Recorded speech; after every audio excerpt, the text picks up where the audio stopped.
მოგესალმებით წვანე ინჟინერიის ცენტრის საინფორმაციო ბიულეტენი. ვინ ვართ ჩვენ? SKS მწვანე ინჟინერიის ცენტრია და წარმოადგენს ინოვაციურ პლატფორმას, რომელიც აერთიანებს განათლებას, წარმოებას, კვლევებს, რათა ხელი შეუწყოს ნადი განვითარების მიზნების განხორციელებას საქართველოში. ჩვენი ცენტრი მუდმივად ვითარდება და გთავაზობთ სიახლეებს, როგორც ჰიბრიდული ენერგოცენტრალების სასწავლო პროგრამების, ასევე ენერგოეფექტური ღუმელების წარმოების მიმართულებით. დავიწყოთ ენერგოეფექტური ღუმელებით. კომპანია SKS-მა ენერგოეფექტური ღუმელების წარმოება დაახლოებით წელიწადნახევრის წინ დაიწყო და ყოველდღიურად მათი პოპულარობა იზრდება. რა განაპირობებს ამას? SKS-ში ჩვენ ვაწარმოებთ თანამედროვე ენერგოეფექტურ ღუმელებს, რომლებიც სრულად შეესაბამება ევროპულ სტანდარტებს. იდეალურად ერგება ინტერიერს, გამოირჩევა იდეალური სათბობი, ფუნქციით და ასევე რამოდენიმე მოდელს გააჩნია საცხობი ღუმელები.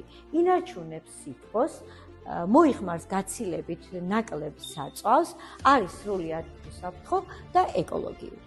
ჩვენი ღუმელების პოპულარობას განაპირობებს არა მხოლოდ ის, რომ მოიხმარს ნაკლებ შეშას, არამედ ის ძალიან უწყობს ხელს გარემოს დაცვას და ამცირებს მომხმარებლების ხარჯებსაც. ჩვენ გზა და გზა ვიმოგზაურებთ ჩვენი ღუმელების კვალ და კვალ, ნახავთ როგორ დაიდეს ბინა მათ საქართველოს სხვადასხვა კუთხეში, როგორ მზადდება ამ ღუმელებზე გამორჩეული ტრადიციული კერძები და რაც მთავარია, მათი ღირსებების შესახებ კიდევ არაერთხელ ვისაუბრეთ. ცენტრი არ გავს ჩვეულებრივ საწარმოს, გამორჩეულია თავისი ფუნქციური სივრცეებით და ინტერიერით.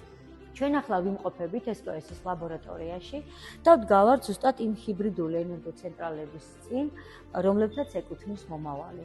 ჩვენ აქტიურად ვმუშაობთ ჰიბრიდული ენერგოცენტრალების განვითარებაზე, რომლებიც აერთიანებს განახლებადი ენერგიის წყაროებს და უზრუნველყოფს ენერგოეფექტურობას. აქ კი ამ კომფორტულ აუდიტორიაში მიმდინარეობს პროფესიული სწავლების პროგრამა ჰიბრიდული ენერგოცენტრალების დისტანციური მონტაჟისა და მართვის მიმართულებით. წვანე ინჟინერიის ცენტრი მუდმივად მუშაობს ეკოლოგიური და ინოვაციური ტექნოლოგიების განვითარებაზე. ჩვენი პროფესიონალი გამოცდილი გუნდი ყოველთვის ზად არის გაგიზიაროთ ცოდნა, რათა ერთად შევქმნათ გრადი მომავალი.